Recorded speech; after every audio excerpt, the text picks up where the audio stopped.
Russia and Ukraine have each released 175 prisoners of war in one of the largest exchanges in years of fighting.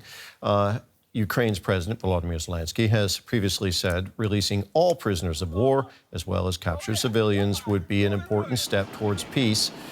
Zelenskyy and Russia's President Vladimir Putin have both, in principle, agreed to halt attacks on energy infrastructure. U.S. President Donald Trump has spoken to both leaders over the phone this week. And after what the White House described as a fantastic one-hour call, Zelenskyy seemed confident that an end to fighting could be near.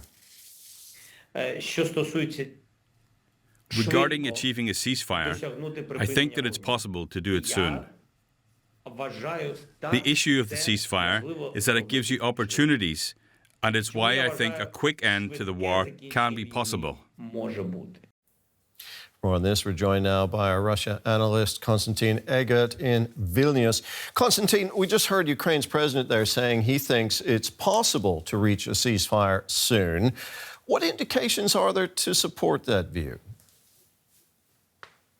Well, first of all, Terry, you mentioned yourself that there was a massive prisoner exchange in the last 24 hours. So this is an indication that at least some contact between the aggressor and the Ukraine remains. So these gestures usually point to at least a modicum of goodwill. Secondly, I think mostly what Zelenskyy was speaking about is the results of his conversation with Donald Trump, because if you look at the readouts, it was a very substantial conversation. It is not comparable to very short information we have and very small information we have about conversations that Trump had with Vladimir Putin. So it seems that Zelenskyy, thinks that he's reaching certain results with the American administration. And secondly, it's very clear. He wants to show that he's constructive,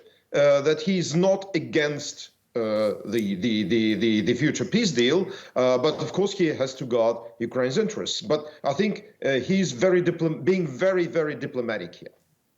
So that's Zelenskyy's approach. How do you interpret Vladimir Putin's tactics in dealing with Donald Trump's efforts so far to end the fighting in Ukraine?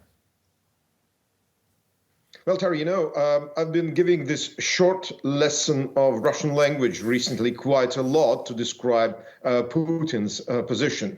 There is this expression dating back, I think, to Soviet dictator Joseph Stalin and his foreign minister Molotov, which in Russian sounds like заявительная позиция, stated position. That is the tactic of the Kremlin.